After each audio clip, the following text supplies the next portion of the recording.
Oh, hey guys. Welcome to another Van Build Tech Talk with Curt. I'm Curt. Come on. Well, you better calm down. We're all friends around you. Just join the fun.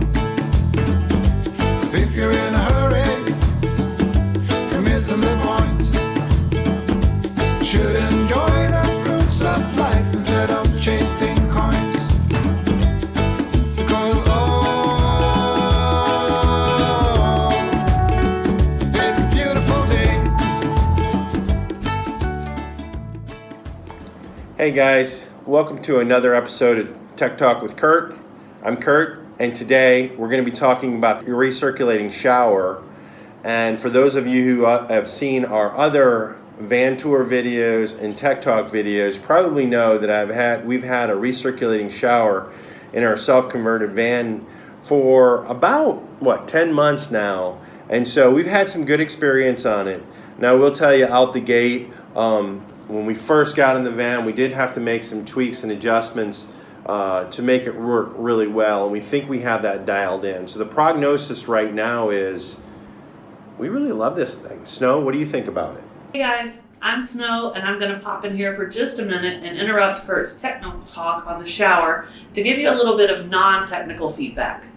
So first of all, we've been using the shower for 10 months full-time in the van, and I absolutely love it. There are a few key points that I want to point out that make this a really special shower for a van. The first one is the water pressure is great. It is enough water pressure to wash the conditioner out of my hair. 2, our unlimited heating system, where Curt has made it where we can have hot water for as long as we need it, is fantastic if you've got a headache or you just want to de-stress and you want to take a long shower. And 3, our walk-through shower design means that I have enough room to sit down on a bench, not be crowded, and shave my legs.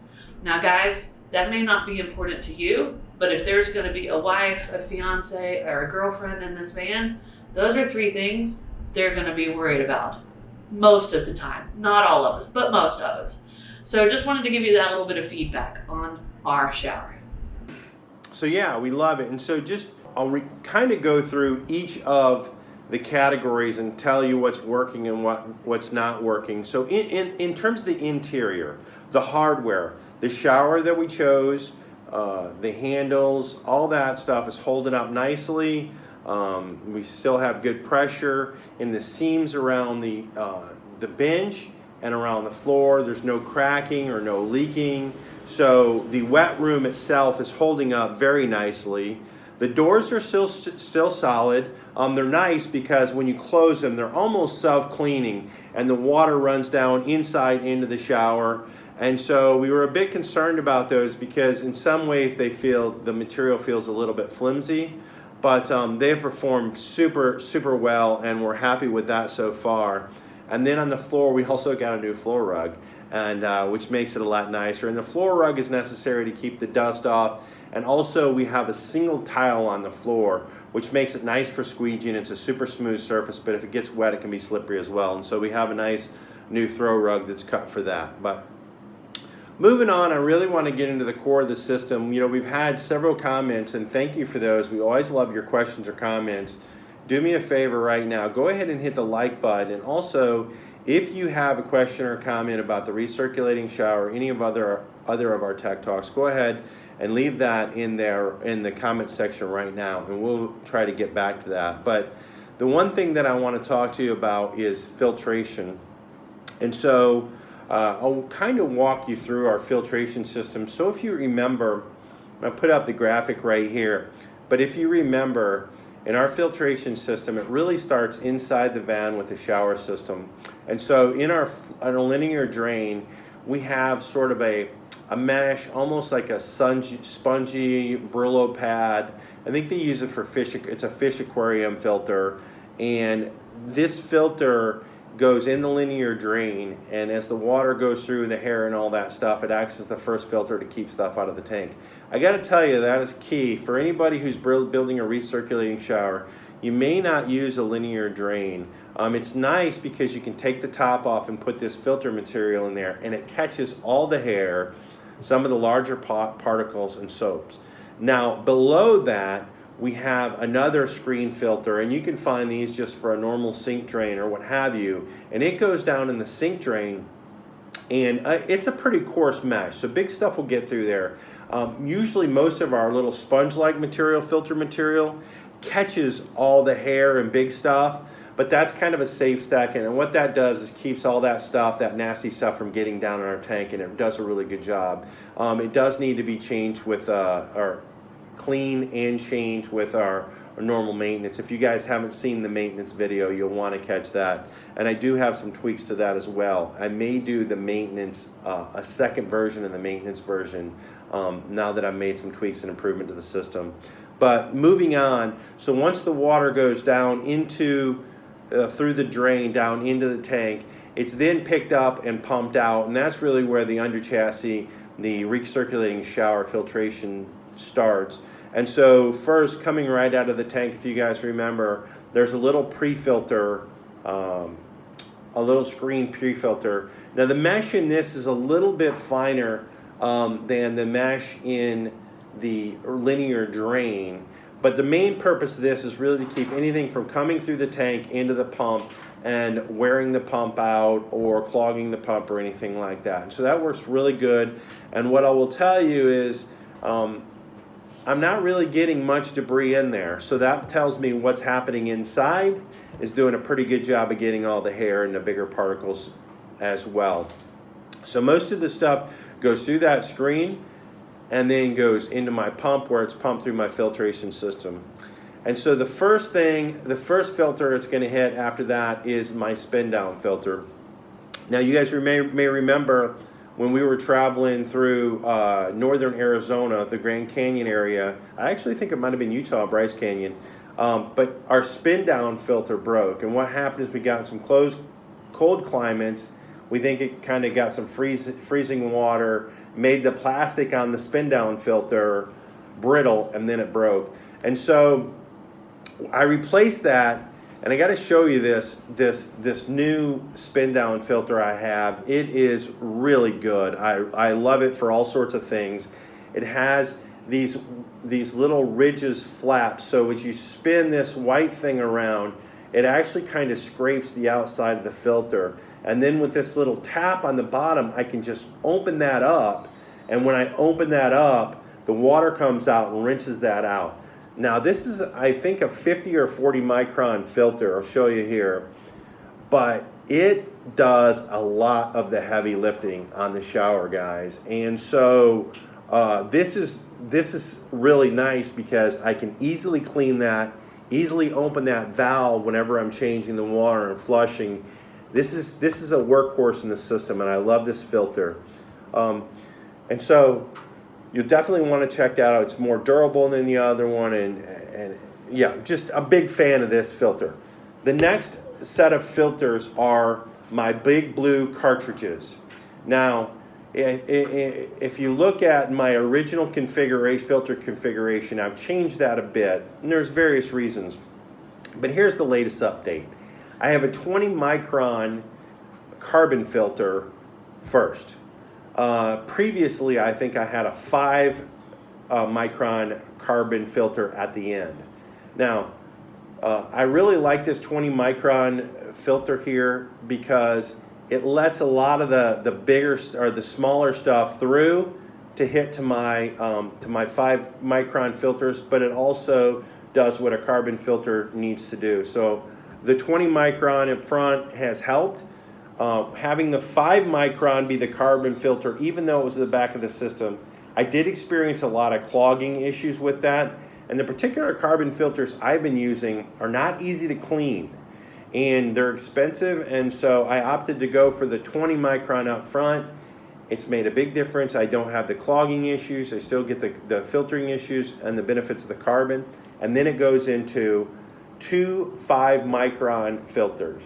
Now I know there's some redundancy there, and I've gotten a lot of questions about can I maybe do this with 2 filters instead of 3.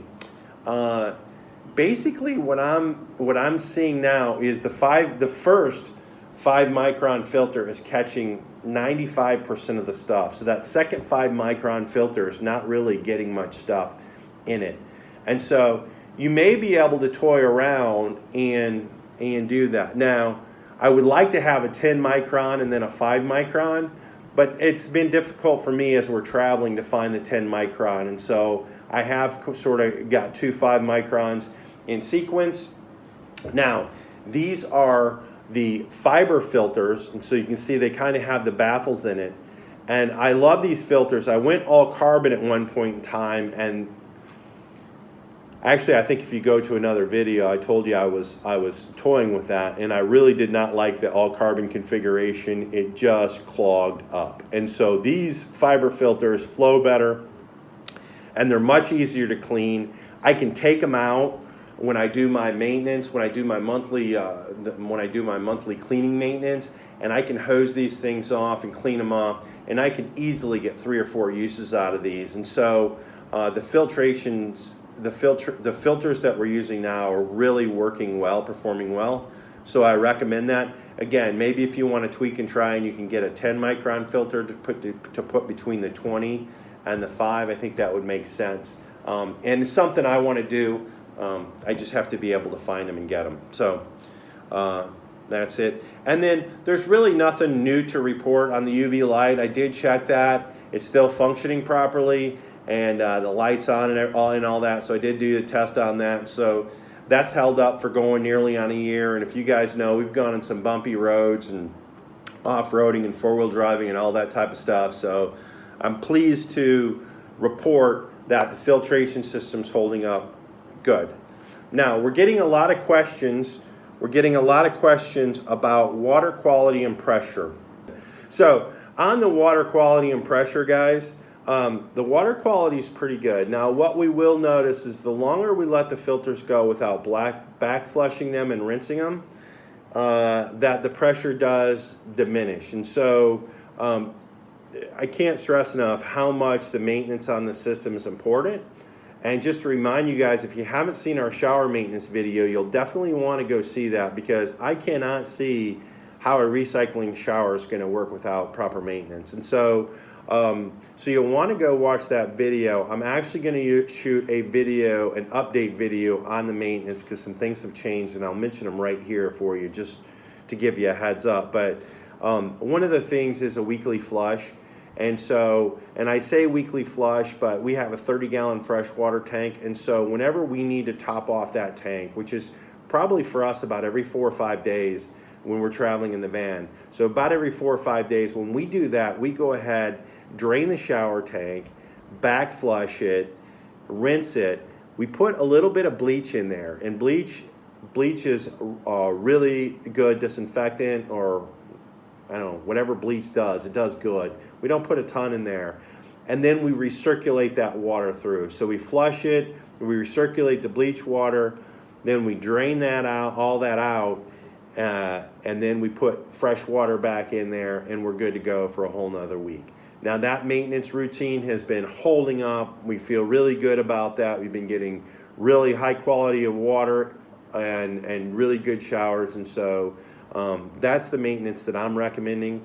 And then in addition to that, you're going to need to do your monthly maintenance, which means, you got to go in there, you've got to pull your filters out, rinse them out real good, put them back in there. I always do a good system flush while I have the filters out, put the filters back in there, and then generally good to go.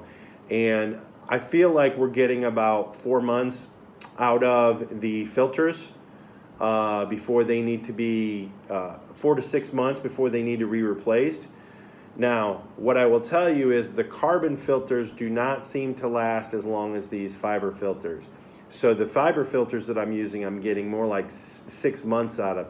The 5 micron carbon filter, I was lucky to get 3 months out of that. But using the 20 micron carbon filter, 6 months has not been a problem for us. And again, as you guys know, it's only been a year, so I've only had a couple cycles on these filters. So I will continue to update you on these, on how they're working as time goes on. But I feel like right now I've got a pretty good filtration system that's working pretty solid, a maintenance program that's working pretty solid, and it's giving us good quality showers, good water quality, hot showers and pretty good pressure. All right, so you guys are not going to believe this, but we are out of time on this tech talk, and I have a lot more stuff to cover on the recirculating shower, and there's some details that I want to get into specifically on this maintenance issue. There's some new stuff that we've come in. If you look at the diagram here, you see these two new items in yellow.